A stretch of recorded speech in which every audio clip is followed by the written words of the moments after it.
উপজেলা কর্তৃক আয়োজিত আজকের এই সমাবেশে সভাপতিত্ব করছেন গণ অধিকার পরিষদ সিংগাইর উপজেলার সভাপতি আলামিন ভাই। আমাদের মাঝে প্রধান অতিথি হিসেবে উপস্থিত আছেন গণ অধিকার পরিষদের সংগ্রামী সভাপতি ডাকসুর সাবেক ভিপি জননেতা নুরুল আকবর। মঞ্চে আরো উপস্থিত আছেন গণ অধিকার পরিষদ সিংগাইর উপজেলার নেতৃবৃন্দ, কেন্দ্রীয় নেতৃবৃন্দ, যুব অধিকার পরিষদের সংগ্রামী সাধারণ সম্পাদক নাদিব হাসান, আমাদের শ্রমিক অধিকার পরিষদের সভাপতি আব্দুর রহমান, আমাদের সিংগাইর উপজেলার অন্যান্য নেতৃবৃন্দ, এছাড়া মানিকগঞ্জ জেলার সভাপতি সাধারণ সম্পাদক সহ নেতৃবৃন্দ, আমার সামনে সিংগাইর উপজেলার নেতাকর্মীরা এবং সাংবাদিক ভাইরা, আপনাদের সকলকে গণ অধিকার পরিষদের পক্ষ থেকে শুভেচ্ছা। আমরা আওয়ামী লীগ আমলের দুঃশাসন দেখেছি। এই এলাকায় এমপি ছিলেন মমতাজ।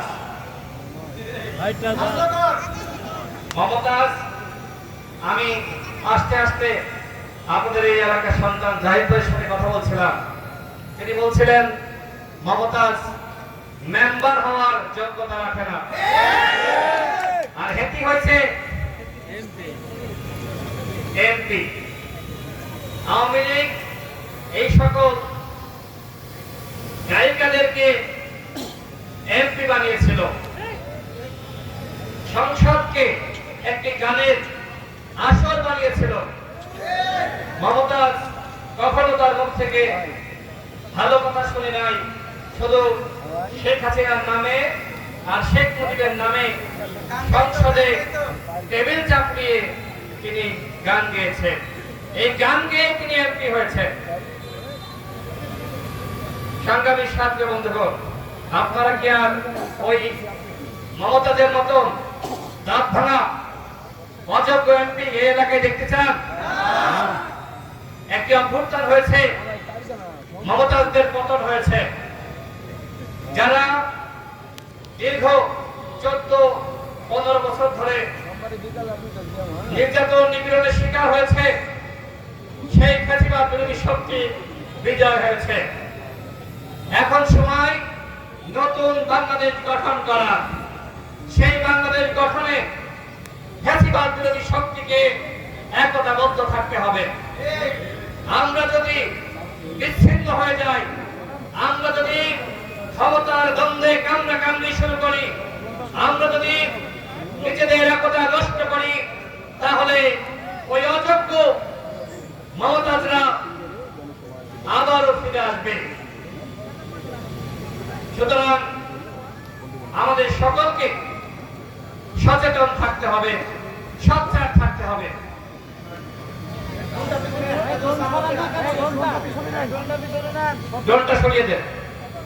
সংগ্রামী সাথী বন্ধুগণ, গণ অধিকার পরিষদের ভূমিকা সম্পর্কে আপনারা সকলেই জানেন।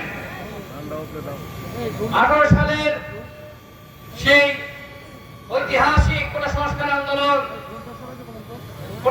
আন্দোলন না হলে কোনোভাবেই এই 24 সালের গণ অভ্যুত্থান হতো না। সেই 18 সাল থেকে 24 সাল পর্যন্ত আমরা যে সংগ্রাম করেছি, এই সংগ্রাম করতে গিয়ে আমাদের অসংখ্য নেতাকর্মী জেল, জুলুম, রিমান্ডের নির্যাতনের শিকার হয়েছে। আমাদের সংগ্রামী সভাপতি নুরুল আকবর এই গণ অভ্যুত্থানের সময় গ্রেফতার হয়েছিলেন। তার বাসার দরজা ভেঙে কিভাবে তাকে তুলে নিয়ে গিয়েছিল আপনারা সকলে দেখেছেন। তারপরেও তিনি থেমে যাননি। যখন তিনি 10 দিন রিমান্ড শেষে তাকে কোর্টে তোলা হয়েছে। ওই সময় আন্দোলন সারা দেশে বন্ধ হয়ে গিয়েছিল। সেই সময় জগন্নাথ ডাক্তার তিনি পুলিশের হাতে হাতে হ্যান্ডকাপ করা থাকা অবস্থায় বলেছেন এই সরকারের 90% পতন হয়ে গেছে, আর বাকি যারা বলেন বাকি সেই 10% তিনি ধাক্কা দিতে বলেছিলেন। গণ অভ্যুত্থানে গণ অধিকার পরিষদের ভূমিকা এতটুকুই বললাম। আমাদের দলের 11 জন ভাই শহীদ হয়েছে, অসংখ্য ভাই গুলিবিদ্ধ হয়েছে। সুতরাং যারা এখন গণ অধিকার পরিষদের ভূমিকা নিয়ে প্রশ্ন তোলেন, আমি তাদের উদ্দেশ্যে বলতে চাই এই বাংলার জমিনে গণ অধিকার পরিষদের পয়দা না হলে হাসিনার পতন হতো না। 2018 সালের সংস্কার আন্দোলন না হলে গণ অভ্যুত্থান হতো না। সুতরাং গণ অধিকার পরিষদ কি করেছে, কি ত্যাগ স্বীকার করেছে। এই বাংলার মানুষ যখন আন্দোলন করা ভুলে গিয়েছিল, এই বাংলার তরুণরা যুবরা, এই বাংলার ছাত্ররা যখন বলা শুরু করেছিল আই হেট পলিটিক্স, তখন আমরা আবার ওই ঢাকা বিশ্ববিদ্যালয় ক্যাম্পাসে শুরু করেছিলাম আই লাভ পলিটিক্স। ডাকসু নির্বাচনে আপনারা দেখেছেন আমাদের ভিপি সহ আমরা 11টি পদে পাশ করেছিলাম, কিন্তু হাসিনার নির্বাচন কাউকে বিজয়ী হইলেও ঘোষণা করে নাই, কিন্তু আমরা দলে যাইনি। আমরা আজকে সারা বাংলাদেশে প্রত্যেকটা জেলা উপজেলায় আজকে গণ অধিকার পরিষদ এবং তাহার অঙ্গ সংগঠনের কমিটি রয়েছে। এই সিংগাইর উপজেলায় হাজারো মানুষ আজকে এখানে আপনারা জমায়েত হয়েছেন। এতে অল্প সময়ের মধ্যে 2021 সালে আমরা দল গঠন করেছি, আর এখন 24 সাল, এই সময়ের মধ্যে আজকে হাঁটি হাঁটি পা পা করে গণ অধিকার পরিষদ প্রত্যেকটা মানুষের বাড়িতে বাড়িতে পৌঁছে গিয়েছে। আমরা বলেছি আগামী নির্বাচনে আমরা 300 আসনে নির্বাচন করতে চাই। গণ অধিকার পরিষদের নেতা কর্মীদেরকে বলবো এখন থেকে এই প্রস্তুতি গ্রহণ করেন। আমাদের যারা স্থানীয় নির্বাচন করতে চান তারা এখন থেকে এই প্রস্তুতি গ্রহণ করেন। শুধুমাত্র এমপি দিয়ে দেশ চলবে না, আপনাকে মেম্বার হতে হবে, আপনাকে ইউপি চেয়ারম্যান হতে হবে, উপজেলা চেয়ারম্যান হতে হবে। সেটির আলোকে এখন থেকেই গণমানুষের কাছে কাছে যান। জনগণের সমর্থন ছাড়া আগামীতে কেউ জনপ্রতিনিধি হতে পারবে না। অভ্যুত্থান হয়েছে, এখন মানুষ কি চায়? এখন চায় ভালো প্রার্থী, শিক্ষিত, যোগ্য, সৎ, মেধাবী প্রার্থী। সুতরাং আগামী নির্বাচনে ওই মমতাজদের আর কোনো সুযোগ নাই। আগামী নির্বাচনে এখন দেখেছেন বিএনপি সহ প্রত্যেকটা দল এখন কি নিউজের প্রার্থী খুঁজতেছে। প্রত্যেকটা নিউজ হয়েছে না? গণ অধিকার পরিষদ একমাত্র কিংয়ের যাদের রয়েছে সৎ, যোগ্য যারা, তাদেরকে প্রার্থী করবে।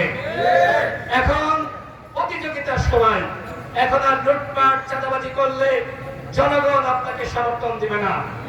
সুতরাং জনগণের কল্যাণে কাজ করতে হবে। আমরা যারা অভ্যুত্থানের পক্ষের শক্তি ছিলাম, আমাদের ভিতরে বিভাজন এই দেশের জনগণ দেখতে চায় না। এই কারণে গণ অধিকার পরিষদ বলেছে একটি জাতীয় ঐক্যমতের সরকার গঠন করতে হবে। যখন এই সরকার গঠন করবে, একমাত্র দল হিসেবে গণ অধিকার পরিষদ প্রস্তাব রেখেছিল যে এই পরিস্থিতিতে, এই সংকট মোকাবেলায় জাতীয় ঐক্যমতের যারা গণ অভ্যুত্থানে ভূমিকা রেখেছে সবার অংশীদারিত্বে সরকার ছাড়া কোনোভাবেই এই দেশকে কন্ট্রোল করা যাবে না। আমরা প্রস্তাব রেখেছিলাম, এখনো রাখছি, যতদিন এই সরকার ক্ষমতায় রয়েছে। ইতিমধ্যে ডক্টর মোহাম্মদ ইউনূস স্যার তিনি বলেছেন এই বছরের ডিসেম্বর অথবা আগামী বছরের মার্চ অথবা জুনের মধ্যে ইলেকশন দিবে। ডক্টর মোহাম্মদ ইউনূস স্যার যে ঘোষণা দিয়েছেন সেই ঘোষণা অনুযায়ী প্রত্যেকটা রাজনৈতিক দল প্রস্তুতি গ্রহণ করছেন। কিন্তু অনেকে নির্বাচন নিয়ে একটি সংকট শুরু হোক, নির্বাচন নিয়ে একটি ঝামেলা শুরু হোক, দেশ অস্থিতিশীল হয়ে যাক, সেই ধরনের পায়তারা করছে। আমরা ডক্টর মোহাম্মদ ইউনূস স্যারের উপর আস্থা এবং বিশ্বাস রাখতে চাই। তিনি যে ওয়াদা জনগণের কাছে করেছেন, আমরা যেটা বিশ্বাস করি সেই ওয়াদার বরখিলাপ তিনি করবেন না। তার একটি আন্তর্জাতিক ইমেজ রয়েছে। আমি অন্য উপদেষ্টাদের নিয়ে কথা বলতে চাই না। এখনো পর্যন্ত বাংলাদেশ যে টিকে রয়েছে সেটি একমাত্র ডক্টর মোহাম্মদ ইউনূসের ইমেজের উপরে। ওই ফুরতাদের পরে বাংলাদেশে দ্বিতীয় বা বিকল্প কোনো ব্যক্তি ছিল না যাকে এই সময় প্রধান উপদেষ্টা বানালে আন্তর্জাতিকভাবে আমাদের গণভোটান শেখ হাসিনার পরাজয় এবং ওই অন্তর্বর্তীকালীন সরকার সবার কাছে গ্রহণযোগ্যতা পেত। একমাত্র ডক্টর ইউনূস তিনি ছিলেন মানে অতুলনীয়। তাকে আমরা সরকার প্রধান বানিয়েছি। কিন্তু এই সরকারের কতিপয় উপদেষ্টা আমরা লক্ষ্য করছি আওয়ামী লীগকে নানান ভাবে পুনর্বাসন করছে। ওই যে আওয়ামী লীগের এমপি দামি আব্দুল আজিজ, ও কিভাবে জামিন পেল? এখন পর্যন্ত সচিবালয়ে যে আওয়ামী লীগের সুবিধাভোগীরা ছিল তাদেরকে বিতাড়িত করা হয়নি। ছাত্র জনতার বুকে যে সকল পুলিশ গুলি চালিয়ে মানুষ হত্যা করেছিল তাদেরকে গ্রেপ্তার করে নাই। কয়জন পুলিশ কয়জন গ্রেপ্তার হয়েছে? শেখ হাসিনা প্রত্যেকটা প্রতিষ্ঠানকে ধ্বংস করেছিল। শেখ হাসিনা বাংলাদেশকে একটি সিকিম বানাতে চেয়েছিল, কিন্তু ভারতের দাদাগিরি দেশের জনগণ মেনে নেয়নি। ভবিষ্যতেও ভারতের দাদাগিরি বাংলাদেশের জনগণ মেনে নেবে না। ভারতকে বলবো যে আপনারা দেশের জনগণের সাথে সম্পর্ক তৈরি করেন। বাংলাদেশের জনগণ ভারতের সাথে সম্পর্ক চায়, সেই সম্পর্ক হলো সম্মান এবং ন্যায্যতার সম্পর্ক। সংগ্রামী সাথী বন্ধুগণ, আমার পর আমাদের সভাপতি বক্তব্য রাখবে, আমি শেষ করছি। তার আগে দুটি কথা বলতে চাই। এই যে অন্তর্বর্তীকালীন সরকার, এই সরকার আমাদের সকলের সরকার। এই সরকারকে আমরা সবাই সহযোগিতা করব। ডক্টর মোহাম্মদ ইউনূসের ইমেজ কাজে লাগিয়ে কেউ যদি ফায়দা নেওয়ার চেষ্টা করে সেটা কিন্তু আমরা মেনে নিব না। কেউ যদি দাবি করে এই সরকার আমাদের সরকার, আমাদের দলের সরকার, সেটি কিন্তু আমরা মেনে নিব না। ডক্টর মোহাম্মদ ইউনূস তিনি বিএনপি, জামাত, গণ অধিকার পরিষদ, ইসলামী আন্দোলন সহ বাংলাদেশের প্রত্যেকটা রাজনৈতিক দল এবং এদেশের 18 কোটি মানুষের সরকার। সুতরাং কেউ যদি মনে করেন ডক্টর মোহাম্মদ ইউনূসের সফলতা মানে এককভাবে ওই নতুন রাজনৈতিক বন্দোবস্ত যারা তৈরি করতে চায় তাদের সফলতা, তাহলে ভুল হবে। ডক্টর মোহাম্মদ ইউনূসের সফলতা মানে এদেশের 18 কোটি মানুষের সফলতা। সুতরাং ডক্টর মোহাম্মদ ইউনূসের অর্জন নিয়ে কেউ চক্রান্ত, ষড়যন্ত্র এবং নিজের কৃতিত্ব দাবি করার চেষ্টা করবেন না। আমরা গণ অধিকার পরিষদ, আমরা ডক্টর মোহাম্মদ ইউনূস এবং এই সরকারকে সহযোগিতা করতে চাই। আমাদের দাবি তিনটি। প্রথম দাবি হলো গণহত্যার বিচার এবং আওয়ামী লীগকে নিষিদ্ধ করতে হবে। আমাদের 2 নম্বর দাবি হলো প্রয়োজনীয় রাষ্ট্র সংস্কার। 3 নম্বর দাবি হলো ডক্টর মোহাম্মদ ইউনূস স্যার যেভাবে নির্বাচন দিতে চেয়েছেন সেই অনুযায়ী একটি রোডম্যাপ প্রকাশ করতে হবে। আমরা স্পষ্ট করছি, আমরা রাষ্ট্র সংস্কার চাই, আওয়ামী লীগকে নিষিদ্ধ চাই, গণহত্যার বিচার চাই এবং এরপরে ডক্টর মোহাম্মদ ইউনূস স্যার যে রোডম্যাপ দিয়েছেন সেই অনুযায়ী বাংলাদেশে আমরা ইলেকশন চাই। আমরা ফ্যাসিবাদ বিরোধী শক্তির মধ্যে ঐক্য চাই। আমার সর্বশেষ কথা হলো ঐক্য হতে হবে আওয়ামী লীগের নিষিদ্ধের ব্যাপারে। আওয়ামী লীগকে আগামী নির্বাচনে অংশ নেওয়ার সুযোগ দেওয়া যাবে না। আওয়ামী লীগ গণহত্যা চালিয়েছে। ৭১-এর পরে একবার শেখ মুজিবের নেতৃত্বে গণহত্যা, ২৪-এ শেখ হাসিনার নেতৃত্বে গণহত্যা। এই আওয়ামী লীগ নামক ব্যানার যদি থাকে তাহলে তৃতীয়বার গণহত্যা হবে। আমরা আগামী নির্বাচনে আওয়ামী লীগকে কোনোভাবে সুযোগ দিব না। আওয়ামী লীগের গণহত্যার সুযোগ পাবে না। সংগ্রামী সাথী বন্ধুগণ, আজকে এই প্রোগ্রাম যারা আয়োজন করেছেন, যারা উপস্থিত হয়েছেন, আপনাদের সকলকে সংগ্রামী শুভেচ্ছা। জনতার অধিকার আমাদের অঙ্গীকার। সকলে ভালো থাকুন।